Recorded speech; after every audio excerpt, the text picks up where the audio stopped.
তো hey guys, তুমি যদি একজন স্টুডেন্ট হয়ে থাকো তাহলে তুমি অবশ্যই জানবে যে স্টুডেন্ট লাইফে অনেক কিছু স্যাক্রিফাইস করে চলতে হয়। প্রথমত, তুমি যতই উপরের ক্লাসে উঠবে ততই তোমাকে তোমার শখ এবং পছন্দের খেলাধুলাগুলো বাদ দিয়ে দিতে হবে। শালার বাপে এমন একটা ফোন কিনে দেশে সকাল 6টার অ্যালার্ম দিলে 9টাই বাজে, 9টার অ্যালার্ম দিলে 12টাই বাজে। গস গস সামিউল, তাড়াতাড়ি গস, অলরেডি দেরি হয়ে গেছে, আজকে স্কুলে রেজাল্ট দেবে, তাড়াতাড়ি গস গস, তাড়াতাড়ি গস। বান্টি পাস, পাপে ফেল, শন্টি পাস, সামিউল তুমিও পাস। छोटा सा मेरा जहां है। মা মা দেখো, আজকে রেজাল্ট দিয়েছে, আমি ক্লাস 6-এ উঠে গিয়েছি, আমি পাস করেছি মা।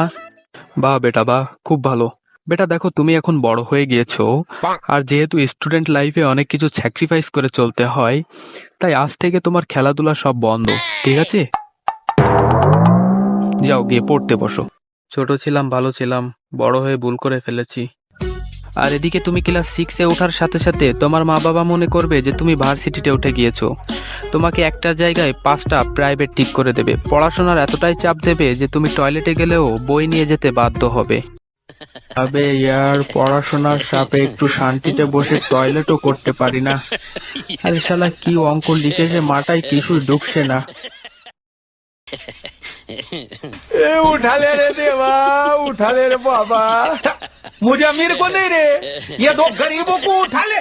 তো যেহেতু তুমি ক্লাস 6-এ উঠে গিয়েছো, তাই তোমাকে তোমার নিজের কাছে মনে হবে যে তুমি একটু বড় হয়ে গিয়েছো, তাই তোমাকে এখন থেকে ভালো এবং একটা ভদ্র ছেলে হিসাবে গড়ে উঠতে হবে। যদিও এটাই তোমার জীবনের ভুল ধারণা। তুমি যখনই তোমার বাবাকে বলবে, বাবা আমি বন্ধুদের সাথে একটু ঘুরতে যাব, বেটা ভালো ছেলেরা ঘোরাঘুরি করে না। বাবা আমি একটু ফুটবল খেলতে যাব, বেটা ভালো ছেলেরা ফুটবল খেলে না। বাবা আমি একটু ফুচকা খেতে যাব, বেটা ভালো ছেলেরা ফুচকা খায় না। বাবা আমি টয়লেট করব, বেটা ভালো ছেলেরা টয়লেট করে না। ভালো ছেলেরা এটা করে না, ভালো ছেলেরা ওটা করে না। আরে শালা, ভালো ছেলেরা কি সারাদিন ঘোড়ার ঘাস কাটে নাকি?